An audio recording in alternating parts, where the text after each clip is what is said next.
the Bank.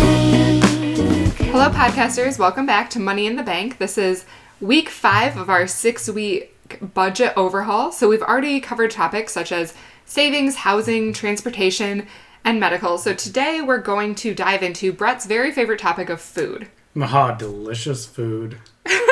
So I have Brett and Adam with me here again this week to go through this. So how much do you guys spend on food every month? I don't pay attention. You don't pay I'm attention? terrible. Oh, as much as I can. As much as you can. Okay, so let's break this into categories. Do you guys go grocery shopping? I go grocery shopping 2 or 3 times a week. I usually go to the grocery store with a meal that'll last a day or two in mind. Then probably go out to eat once or twice. Okay, so you kind of break it down to being like, I'm going to go to the store more often, buy one meal, make it, then when I need another meal, go back to the store, make it again. Absolutely, yeah. Okay, and what about you, Brett? So I've gone through like a cultural shift in my personal life, I guess. When I graduated from college, I didn't know how to cook. Whatever I would get, it would be the cheapest thing I could possibly get. So it typically ended up being like fast food, like McDonald's or Burger King or Subway. It was like I would get whatever the deal was at Subway, and there was nothing else that I would even consider on the menu because it wasn't the cheapest thing I could possibly get, right? But I would just get like a couple of those, take those back to my apartment, and then just like hoard them. Or I would buy like a box of hash browns at the grocery store, frozen hash browns, right? And I would eat like one hash brown a day. So lost a good amount of weight like when I graduated from college because I was like conserving on, food. Now my method is, if we go out to eat, it's somewhere amazing, right? It's, I don't eat fast food like at all anymore. I don't think I can remember the last time I've gone to fast food. If it is, it's probably Culver's or maybe even Jimmy John's is the only place that I've gone to get fast food because those are, a little bit on the higher end as far as like eating is concerned. Still not knocking it out of the park or anything like that, right? But, if we go to a restaurant, it's going to be a good experience, and I'm going to get, I'll get like a nice cocktail, and I'll enjoy the meal. I'm not afraid to like get an appetizer and an entree because I know they're both going to be great, depending on where we go. I used to budget everything in my life around, was it worth a cheeseburger to me? Right? So It's a good method. Right? It was the opportunity cost discussion, but in all relation to a cheeseburger, right? It's because, eating that cheeseburger is like so satisfying to me. Like, is buying this thing in the store, like, buying this t-shirt worth like 5 cheeseburgers, right? So a cheeseburger from where? Because a cheeseburger from McDonald's is $1. Right. No, I mean, so like, I'd buy that. Probably like a $5 I have low burger. standards in life. Gourmet, kind of put some bacon on it, some cheese, if I'm, maybe put an egg on top. If I'm extra So you're thinking like $10 burger? No, like $5 burger. Like how many burgers? Well, an egg on it, like 5? Hey, eggs are the cheapest food you can buy. Anyway, That's true. roughly around a burger. So Okay. somewhere between like $3 and $8 probably. So, right, so that was my opportunity cost. So I've cut back in my life, or I've been able to rein in additional unnecessary spending, I suppose. Not necessarily cut back, but right. Didn't need to spend stuff on those things anyway, because I'd rather spend it on eating like, more delicious food. I'd rather go get like soup from like one of the best places in the state. Okay, so how much would you say you spend each month on groceries and restaurants then? On the flip side of that, going out to eat at the nice places, I now learned to cook. So I've been doing that for several years now. So I do shop at like farmers markets and things and get like really fresh produce and really nice, like farm raised chickens and things like that. So I've worked my way to this process over years. Going to the little nicer grocery store, going to the bottom, starting at the bottom barrel grocery store, cheapest things, everything on sale, and working my way back up a little bit, year over year. So I don't know. I feel like there was a period there where I was buying really expensive, high quality things in a grocery store that cost more and are probably less high quality than what I'm doing now, which is like getting most of my food from like a farmer's market, which is straight from the source. It eliminates a lot of the middle term cost. So I am getting like the fresh produce right off the truck from the farm field, and the chickens and the eggs that are coming like right from the guys that raise the chickens, that make the eggs. And so I'm not paying as much as if you were getting something with an organic label in a grocery store that is covered in marketing. You're paying the farm to table.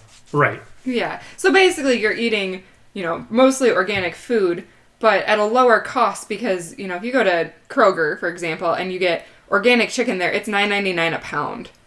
Right. And I don't want to pay for that, right? Like I'm not looking to spend as much money as I can, or it's not the best deal for me because I'm buying the most expensive chicken means it's the best chicken. Right. Like I holistically do not ever believe that. Somebody's making a buck there in between, and it's probably not the farmer in that case. Yeah. So do I want to be paying the store like that convenience fee? Probably not, right? Well, and at the farmer's market, going back to my real life example, it is $9.99 a pound to get a chicken at Kroger for boneless, skinless chicken breast. And at the farmer's market, I've seen it for $4.50 a pound. So that's a really big price difference. It's 100% markup. Right? Yeah, and for the same or a better product, really, if you go to the farmer's market. So, sometimes if you want a certain level of food, finding the right avenue for it is really important, is kind of what you're getting at, right, Brett? Oh, absolutely. All right. So, if I'm hungry and I go to the farmer's market, I can get something there, and a lot of it's fresh. Some of it's never been frozen, depending on what it is and how like they transport it Wendy's and stuff. Yeah, like Wendy's. Yep, those square burgers. You know why they have square patties? Because they don't cut corners. Oh. But I don't want to pay for like the organic label, like I mentioned, right? I think that's just an extra fee, in order to get certified organic, right? That's like a couple $1,000s for the farmer to have to go in and do that.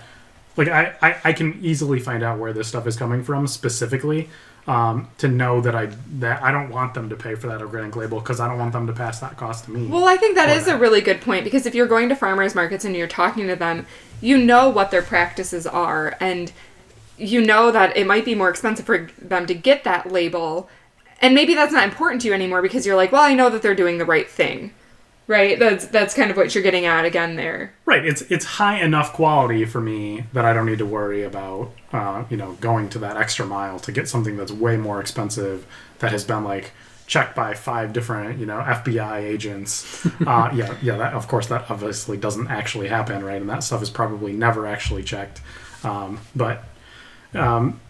Right, so it's good enough for me to get that stuff. It's high enough quality. When I make food out of that stuff, it tastes amazing. Half the battle is cooking it. The other half the battle is getting high quality ingredients in the first place. And so, we had chicken for dinner, tonight before the podcast, and it was, farmer's market chicken that we got. I didn't do anything special to it. A little salt and pepper, a couple little sauces that I had in the cupboard. I threw it in the oven for like 30 minutes, and it turned out to be fantastic. I'd say it super tasted juicy. special to me. Yeah. It was made with love. You forgot that ingredient. So really, if you can find out the price of love and then put it into what you do, you save a ton of money. You save so much money. And for a high quality dinner.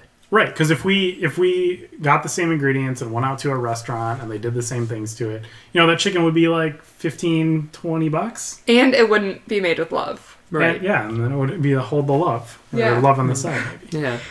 Well, and so kind of piggybacking off of what we're talking about. So in college, actually, I became a vegetarian because I couldn't afford to buy the meat that I wanted to eat. I watched a lot of documentaries, and this podcast is not here to judge people who eat meat. Eat whatever you want. I actually eat meat now. Meat's great. Don't listen to it. But, I watched Food Inc. and I saw really how the meat in America is packaged and distributed, and I didn't want to buy meat in a grocery store anymore. I just didn't want to buy that big, Tyson brand chicken. For me, it wasn't what I wanted, and I really just couldn't afford to go to the farmer's market and buy meat at that point in my life. So in college, I was spending between $25 and $40 on food every week for everything I ate.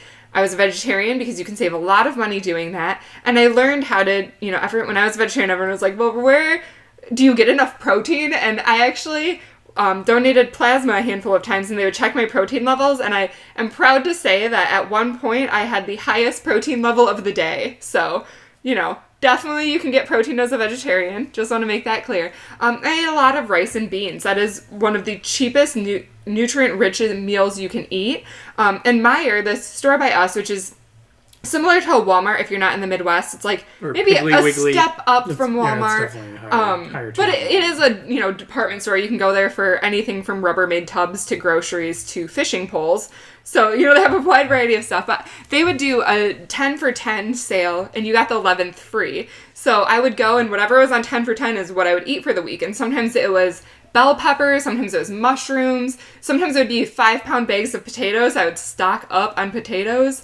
And really, you can, if you're watching the sales, you can really eat pretty cheaply, and you can still eat well, So, going back to your comments on organic, there are certain things that I always kind of valued buying organic, like the Dirty Dozen. I'm sure you guys have heard of that. But then there's, the Clean 15, that they're food items that, have lower pesticide concentration. So it's not as important for you to buy organic. And one of them on that list off the top of my head is bananas, right? Because they have the peel on them. Yeah, that's the word. They have the peel, so you don't really have to worry about buying organic bananas as much so as, bell peppers, for example, because you eat the skin and you can't peel them. So there's different things on that list. Cucumbers, for example, if you peel them, then buying organic is not as important. So learning some of those things in college kind of helped me, still be a really healthy person, but not break the bank every time I went grocery shopping. So I think those are kind of some important tricks that I learned along the way. What about you guys? It seems to be like planning is a huge part in saving money with food. You have to go in with an idea of what you're spending on, what you want to buy, and where can you save some money. Absolutely. And I would say fine-tuning your cooking skills are really important. Buying prepackaged dinners may seem really cheap, right? Like frozen dinners you can get for $1 sometimes. But if you think about it, they had to buy ingredients and make that. So obviously there's going to be a markup there. So I think if you can make your own meals, make casseroles in bulk, and really kind of going back to what you said, plan ahead, make the casseroles in bulk, freeze them, make soup, freeze it, then you can pull it out when you want those meals. And, because I think we all have those nights where we're like, I just can't cook tonight. But if you have something in the freezer that's ready to go, then you still don't have an excuse to go out to eat. See, in those nights, those are the ones I always feel like I'm going out, is when you hear the feeling of, I just had a long day at work. The last thing I want to do right now is spend an hour cooking or a half hour cooking and then deal with dishes. It's the quote unquote hassle of cooking. Exactly. Because if you have something waiting for you at home, then you're less likely to stop off. Yeah, you're not going to crave the McDonald's or the fast food or all sorts of things. And I think crock pot meals can come in really handy too, because, you set it up before you go to work, you have the timer on, and then when you come home, you have a hot meal waiting for you. So yeah, and there's so many cool things that you can make, in a crock pot. You can, from a small chicken to like this delicious like dips and things, that hamburger cheese dip. That's deadly for you. But Hamburger it's cheese dip, not cheeseburger dip, but hamburger cheese dip. Right? It's a heavy emphasis on the cheese. You're not doing it right if it's just the cheese is on the side. But yeah, I think it's important to plan ahead. Maybe not even plan ahead as much. Like if you're gonna go to the grocery store, go on the weekend. Like we typically go on like a Saturday morning to whatever farmers market's around, because that's typically when they're around. It's Saturday morning. We kind of just say, what are we gonna eat for lunch this week, right? What are we gonna grab? Are we gonna make like salads or something? And it's really inexpensive to do that. And you can get really creative with what you're gonna make. Like to make my own dressings and stuff now, to just change it up all the time. We switch up the meats versus vegetables combinations that we've traditionally had. Normally it's like you focus heavily on the protein and vegetables are a maybe. When you're cooking for yourself like that, if you're gonna get a more expensive, higher quality piece of protein, then like meat or like chicken or bacon or pork, pork chops or something, or a big pork loin, you're going to eat some vegetables on the side, and the vegetables are super inexpensive, especially if you eat in season, during the summer. Stuff is, like tomatoes, depending on the time of the year, asparagus, depending on the time of the year, super inexpensive. Green beans, corn in the fall, right? Apples in the fall. Like you can do crazy things with apples. There's so many just cool things you can do, and you can get like a whole basket of those for like $1, right? It's like super inexpensive. And in most farmers markets that we go to in this area, if you are on like lower income or food stamps or the SNAP program or whatever, all of your money is worth double, Oh, is it really? Yeah, so it's worth double It's to go an extra incentive to get out shop there. at those areas. Yeah, so you're making out like a bandit, right? In those scenarios, because you can walk away with your arms full of stuff for almost Well, nothing. I think a lot of people, it comes back to, like, a lot of people think eating healthy is so expensive. And yeah, if you are on the SNAP program, but then you find out, like, oh, my money is worth double at a farmer's market, you might find some really good deals and be able to incorporate, even if it's not every meal, but maybe 2 to 3 healthier meals a week into your diet. And that goes a long way to reducing costs in the long run with healthcare costs. So, being able to eat healthier now, you are investing in your future. And, another thing we do to save money on healthy food is there are so many grocery stores in our area that in the back of the store, they have a bulk food cart. So, you'll go, and one time, literally, I got almost 100 bananas for $3.99.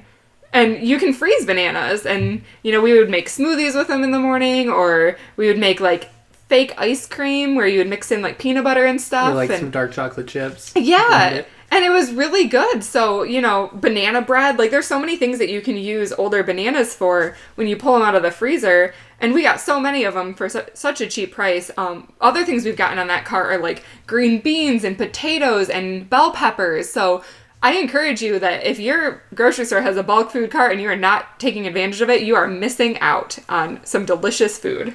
Right. I mean, you should typically eat it within the day or two, right? But if you're willing to do that, it's the best deal in the store. Or freeze it, or, make a big, if you get a bunch of bell peppers, it's hard to eat a ton of those, but maybe you can make a big batch of soup and freeze half of it. And then, when you can do things like that, you're kind of eliminating the trouble in the future of being like, oh, I just don't have time this week to make something. Well, you have a big batch of soup in the freezer you can pull out. It's making sure to be versatile with what you have. Exactly. Yeah. And be creative and don't be afraid to try things. I think that's a big thing too. Some people, you get so stuck in, I could eat mac and cheese and hot dogs every day. I really could. But, I know that's not best for me. And I know it's better to try new things and kind of explore in the kitchen a little bit more. It's just kind of fun. Mm-hmm. And that's a great way to make use of what you have also, instead of going out and buying more groceries. If you seem to be running short on money for 1 week, you look at what you have and you think of different ways you can experiment to try new things in different combinations you wouldn't normally, and then you're saving money that way as well.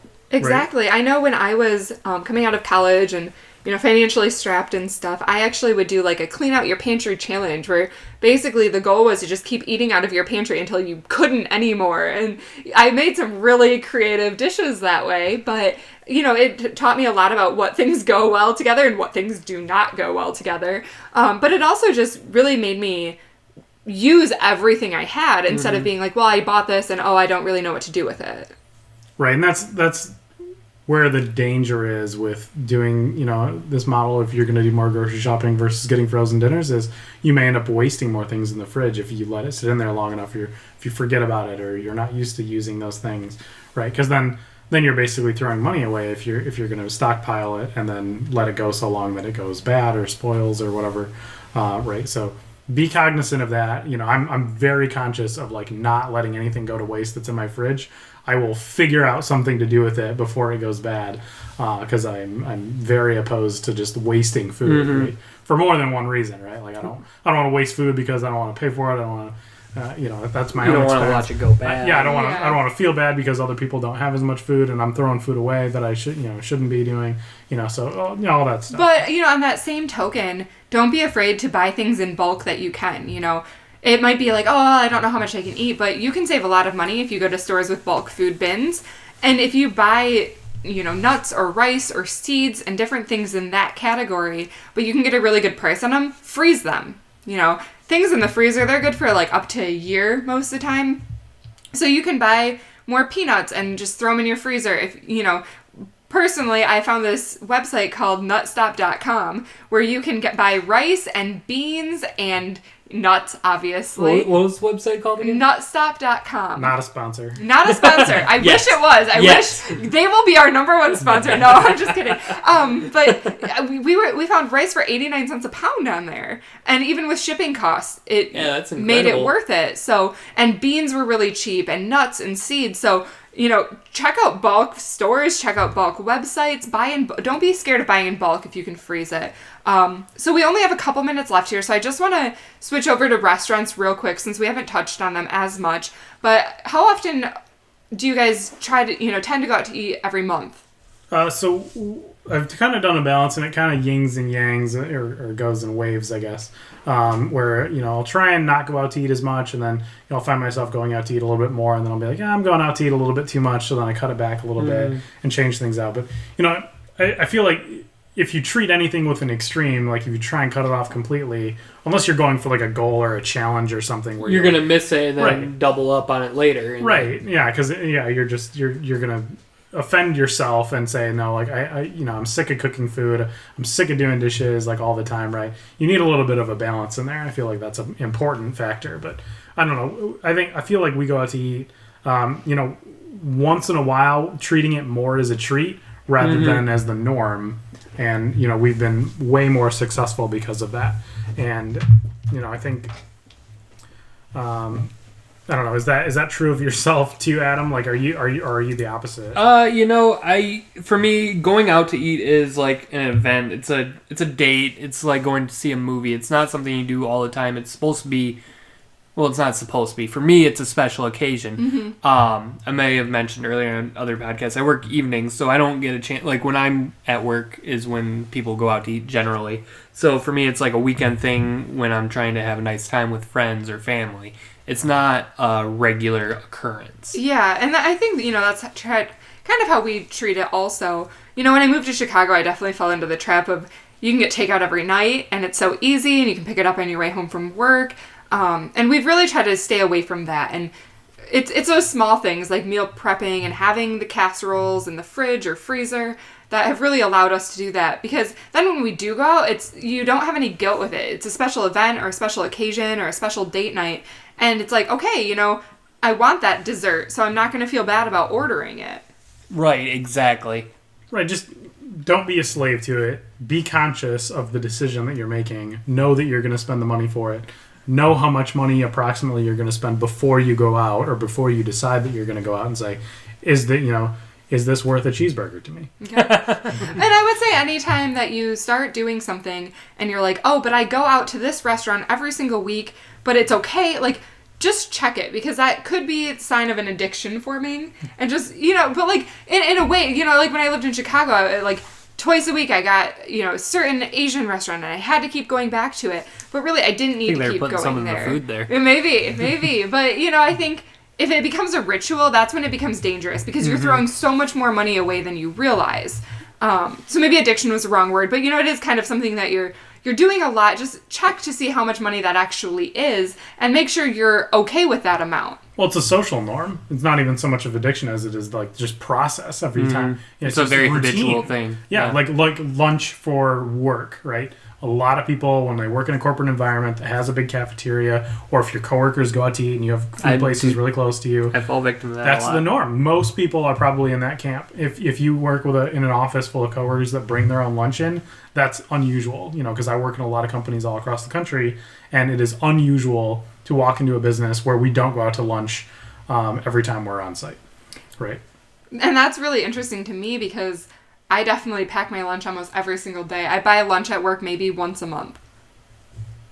Well, then that's better for you, because lunch at work is usually really expensive, even though they say like the cafeteria is subsidized in a lot of these large companies. Yeah. It's still like the food's kind of garbage. It's all Sodexo stuff that they get out of Gordon Food Service or whatever, if they get it from their own repository or whatever. Yeah, like Sofo or yeah. Yeah, I mean, it's coming from a general giant food farm, right? And it's not anything special, but they're charging a markup for gourmet burgers or gourmet salads or burritos, or they do the special bar or whatever that they have that's featured for the week. That's usually Asian food, and it's like $8 to $10 for some of that stuff. When they're like, you can make it at home, make enough for 4 or 5 days for the same price. Right, even the sandwiches are like, $5.49 to like $8 for like the sandwiches, and I'm like, sandwich costs you like $2. Like, there's not that great of stuff on it. Like it's like one slice of turkey and a piece of cheese and some lettuce and tomato. Like that's like a $2.99 max sandwich. So yeah, and I think if you look at your food costs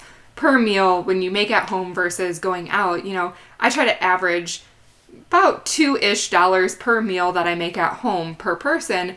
And if you go out to eat, you're spending way more than that. Absolutely. And then when you factor in drinks, appetizer, I mean, you can't buy a soda for $2 or pop, depending. Oh yeah, that's a great Soda, point. pop. Yeah, so I mean, we talk about Starbucks all the time, but like, you know, buying coffee is one thing in the morning, or buying a couple coffees. Pop is of the same accord, where you know, you've been drinking it your whole life, you've been educated to drink it as a kid, and it's like that sugary fix, right? That's something that I cut out a long time ago when I was in high school, because I'm like one of the, I think it's 10% of the population that's not affected by caffeine. So like, I never really had an interest in drinking coffee. I never really had an interest that much about drinking pop, unless it was like, you know, like a treat, or I wanted something sugary or whatever. When I did, it was kind of just Sprite. You know, if I went out to a restaurant or something, I'd get that. But that's just eliminating that and just switching to water is what I've done for the last like 5 years or so. That saves a ton of money. Even if you do it once in a while, or if you go out to eat. So I will say most of the time that saves a ton of money. And personally, I've never really drank a lot of soda my whole life. Occasionally a root beer float, because who doesn't love root beer floats? But I do have a coworker, and when we go out to, you know, we go out to lunch maybe once every 6 months at my company or something like that. Very laid back environment compared to most corporations. But when he gets a soda at a restaurant, he will probably drink like 6 pitchers of Diet Coke. He drinks Diet Coke like nobody I've ever met. So he gets his money's worth, because it's like $2. And man, I know he gets his money's worth. Right. But if you're not him, and I don't recommend that most people drink that much soda in one sitting, so don't be like him. But, you know, with that exception, you really aren't coming out ahead drinking something like soda. But so basically, if you're going to get soda, make sure you drink the whole syrup box down. Absolutely. Get your $2.50 worth. Yes. Right. Rot all of your teeth out. It's fine. Right. And you'll have that HSA we talked about in the last podcast covered with costs. Right. And I don't think it was as much of like it was an unhealthy thing to drink pop, because I stopped drinking pop before it was an unhealthy thing to do, right? Or it was too much sugar, or the schools got offended by it, or right, whatever. I was more offended that it was costing me so much. Like if I went to McDonald's, and this was before everything was $1, right? And it was like a couple dollars for that pop, I was like, I know that costs you like 9 cents, and you're charging like $2 almost for this, and it's a huge ripoff, and I refuse to pay for it, right? So that's basically why I stopped drinking pop. Sticking it to the man. Yeah, I'm like, you're taking extreme advantage of me. Forget about it. All right, and with that soda rant from Brett, I think we'll wrap up this podcast. So hopefully we gave you guys some good ideas on how to save money on food, but if not, you know, there's going to be more to come. We can break out grocery store spending in more detail in future episodes. So just let me know what you'd like to see in an email or a comment on our website. But we'll have one more podcast to conclude our budget series, and it's just going to be everything else that we haven't talked about yet. Hey guys, thanks for tuning in to this week's episode of Money in the Bank. Make sure to subscribe to us on the iTunes or Stitcher app so that you get weekly alerts every time we post a podcast. Or if you want, you can visit my website, moneyinthebankpodcast.com. And if you want to reach out with any questions or further comments, please email me at Angie@moneyinthebankpodcast.com. I look forward to hearing from you. Money in the bank.